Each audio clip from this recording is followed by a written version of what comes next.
Right, let's dive into a story that's been bubbling under the surface but now demands our full attention. We're not exactly breaking down every single transfer rumor flying around, but there's one particular situation that's become impossible to ignore. It revolves around a young Scottish midfielder who has been turning heads all season and is now at the center of a tug-of-war that could shape the future of more than just one club. This isn't just about a name in the news or some vague speculation. This is a real developing situation involving Lennon Miller, a player who, despite his age, is already commanding serious attention across the UK and Europe. Miller's season has been nothing short of outstanding. He's just picked up the award for Young Player of the Year and was also shortlisted by the Scottish Football Writers Association for the same honor. These accolades are more than just shiny trophies for the shelf. They're recognition of a campaign that's seen him rise from promising talent to potential star. The level of consistency, maturity, and sheer quality he's shown in the middle of the park has put him firmly on the radar of clubs far beyond the Scottish Premiership. And while Motherwell fans have enjoyed watching his growth, there's an air of inevitability now the lad's not going to be staying much longer.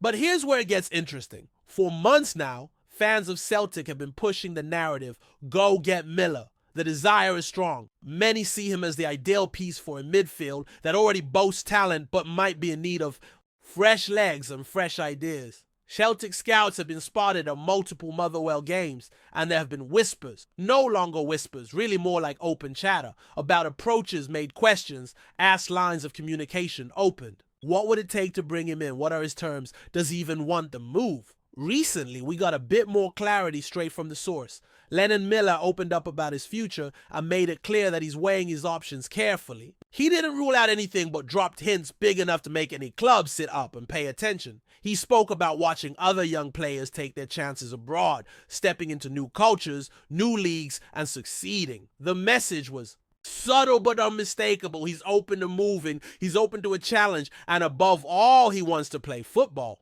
not just train. Not just sit on the bench. He wants minutes. He wants responsibility. He wants to feel like a central figure in whatever project he joins next. That's a key detail, because it tells you what kind of offer Celtic or anyone else would need to make. It's not just about throwing money at the deal or dangling the prestige of a bigger badge. It's about opportunity, game time, role, plan.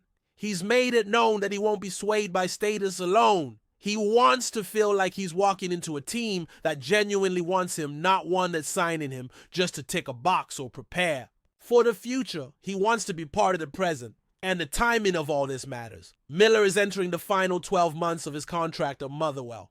That's crucial. It means this summer is the last real chance the club has to cash in.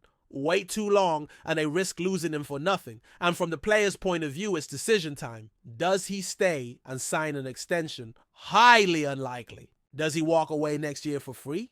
Possibly, but risky. Or does he make the jump now while his stock is high, while clubs are circling and while he still holds some leverage? According to him, family is going to play a big role in the decision, especially his dad. In an interview, he mentioned how close they are, how his father's opinion carries a lot of weight, and how they talk about everything. Of course, the final choice will be Miller's, but there's no denying that guidance from home is going to be part of this equation. That kind of grounded support might make all the difference in choosing the right path.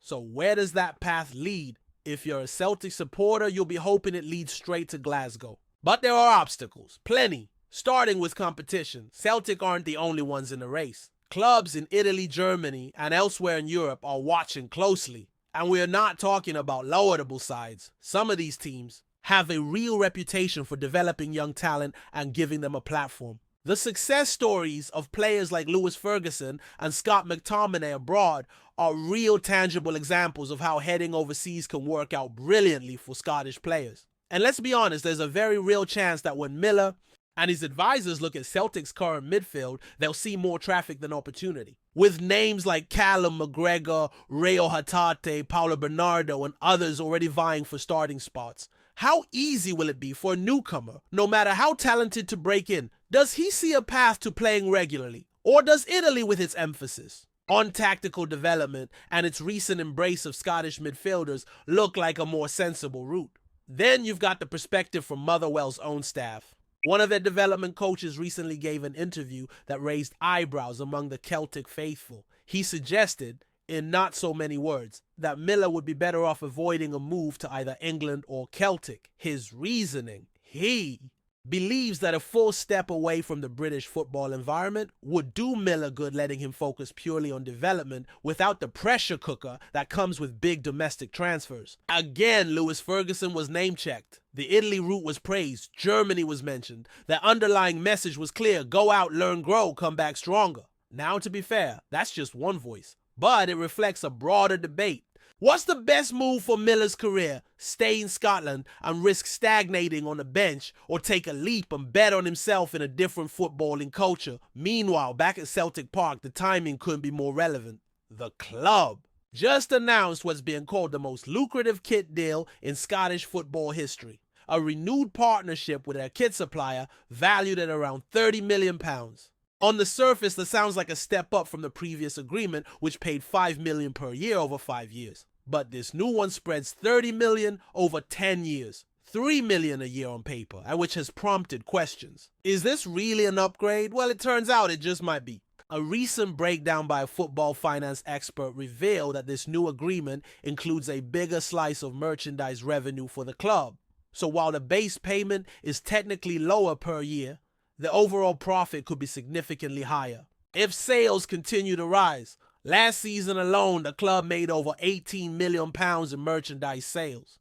If the percentage cut Celtic receives from those sales is increasing, then this deal becomes far more attractive than it first appears.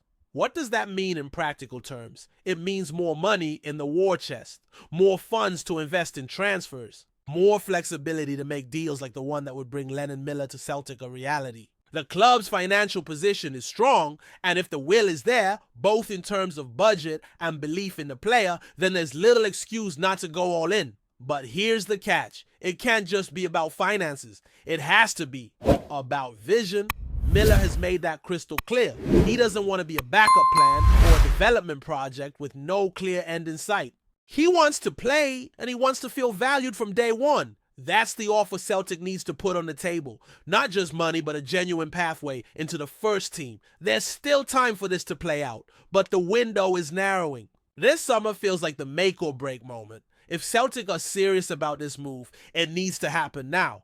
The groundwork has already been laid. The club has the resources. The player has the ambition. The fans have made their wishes known. All that's left is to see whether the club can align its vision with the player's reality. Because if they don't, someone else surely will. Celtic board must act with a degree of urgency and above all clarity. Now, this is not a time for half measures or vague proposals. It's not just about scouting reports or highlighting potential anymore. Lennon Miller has moved beyond the category of a prospect. He's now a player with proven output, growing market value, and genuine leverage. And in modern football, leverage talks. He knows he has options. The clubs circling around him know what he can become.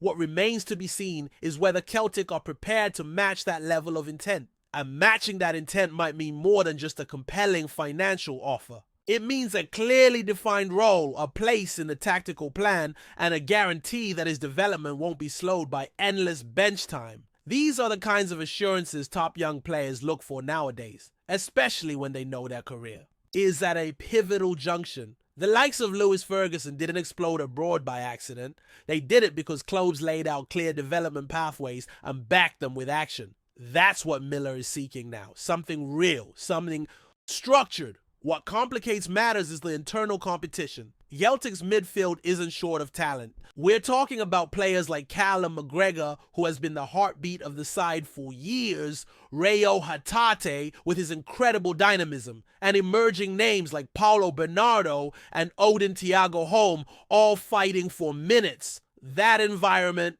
might be fantastic for performance levels, but for a player like Miller, it could easily look like a bottleneck. And that's the risk Celtic must acknowledge, because if they can't show him where he fits in the short term, someone else will. This is where the challenge becomes philosophical as much as tactical. Is Celtic ready to adapt its thinking, to prioritize player integration over simple squad depth? That's the conversation the board, the manager, and the technical staff need to be having behind closed doors. because with every passing week, Miller's situation becomes more exposed.